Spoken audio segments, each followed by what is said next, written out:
I want us to be a little bit more organized now with how we're starting to use our project and how we're laying out our mixer and organizing the way that we're going to start using our processing. So the first thing that I want to do, I want to go to my mixer. I want to be clever about how I'm organizing these channels.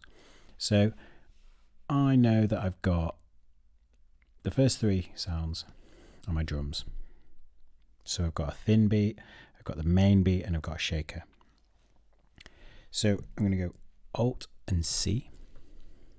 I'm going to call my mixer. I've then got a bass. So let's colour that yellow, so make the contrasts. And then I've got two piano parts. So I've got green, and I've got a vocal part, and then purple. So get rid of my mixer. Going to select all of these, and we can go Alt, Shift, and C, and now they all get the same colors as what's on my mixer. So first little bit. Next, I want to change the routing of these so that I can potentially alter the volume of a group without having to alter all of or multiple sliders at the same time. So when we've been talking about the signal flow, we said that the signal starts at the input, it runs through any audio effects, and then it comes to the output. Now the output section, we can send this elsewhere, not just to the stereo output. So I'm going to highlight these channels, and I'm going to go output. Instead of output, I'm going to go to bus, and I'm going to go to bus 1. It doesn't matter which bus you choose, but just try and be a bit organized with them. So bus 1 now, if you saw that, an auxiliary channel was created and it was added to the right hand side of the mixer. This doesn't have an arrangement window lane, it's just a channel on the mixer. So we can see the output of these three channels is now bus 1. The input of this channel, the auxiliary, is bus 1. And the output of the auxiliary is stereo out, so what we are listening to. So I'm going to label this drums. So what happens now, if I solo this,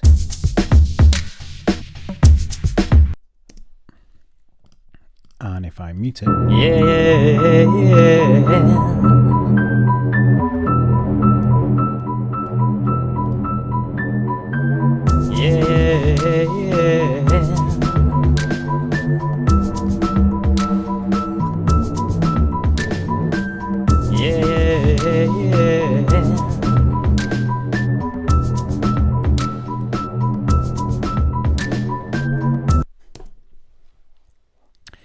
so this is the first way that we can group our sounds together. So for example, I would then go, those are both pianos. So let's send them into piano group. Ooh. Piano group. So now we have control of the pianos.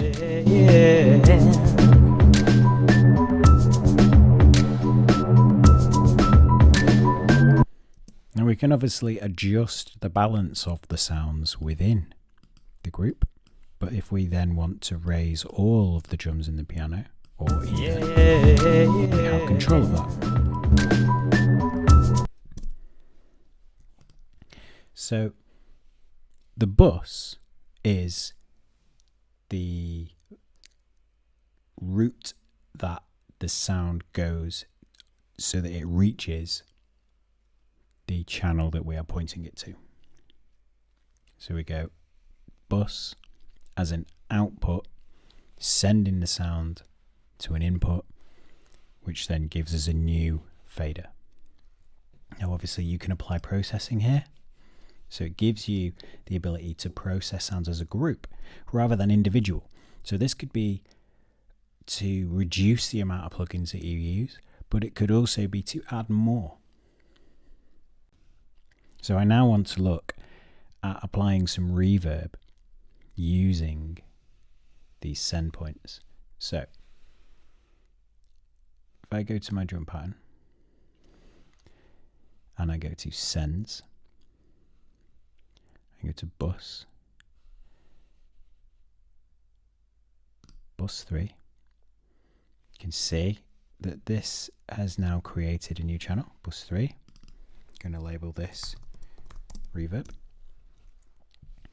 Now, the difference between these bus 1 and this bus 3 is this is direct routing. The sound is going to go nowhere apart from bus 1, straight to there. When we use a send point and add a bus, the route that the signal is being sent to is essentially the same. So it's to a new destination via the bus, but gives us a dial of how much signal we want to send. Now this is how much signal we are copying from this point to this point. So we're actually doubling up because the signal is still coming down to bus 1 and to here, but it's also now been sent to here. So if we do this like this, and I bring the bus up, you'll hear this part get louder, because it's now essentially been doubled. We've got it here and there.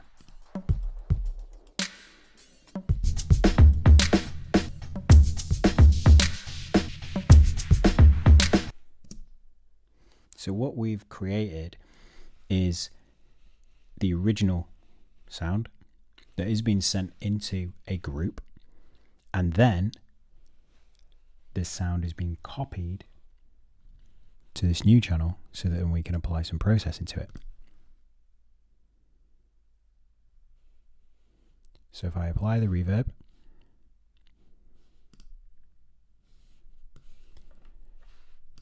and now press play,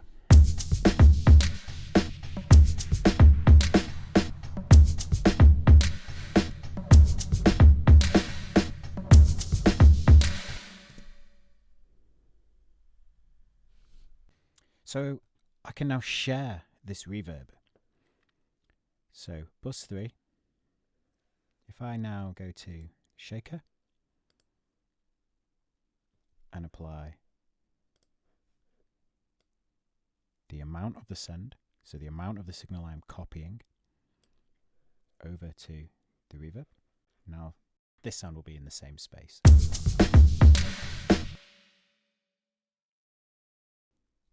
I'm going to add in the piano.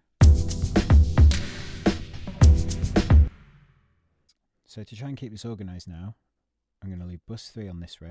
I'm going to click on this little half position, and I'm going to add a different send. So I've chosen bus 4. A new auxiliary has been created. You can see that the input is bus 4. And I'm going to load stereo delay.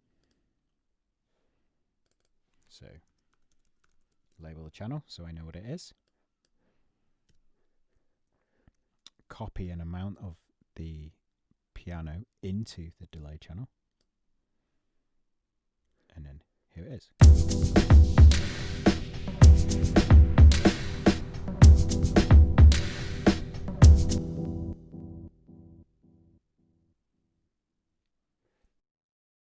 As mentioned, I can share this with, for example, the vocal. So again, adding an amount of the signal. I might send the vocal into a bit of the reverb as well, so that now the drums and the voice are in the same space. Yeah, yeah, yeah.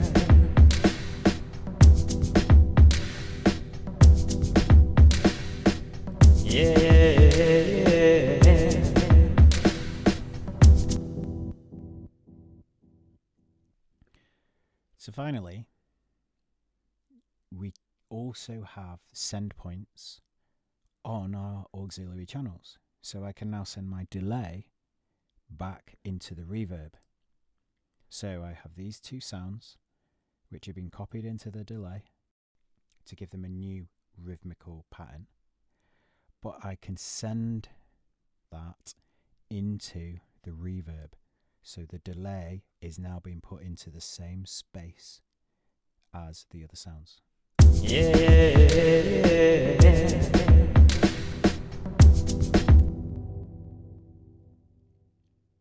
So a couple of different ways of using our buses. So we have the output routing, so that we can combine sounds into one fader, group them together, and sends, which copy the signal into a new channel. Yeah.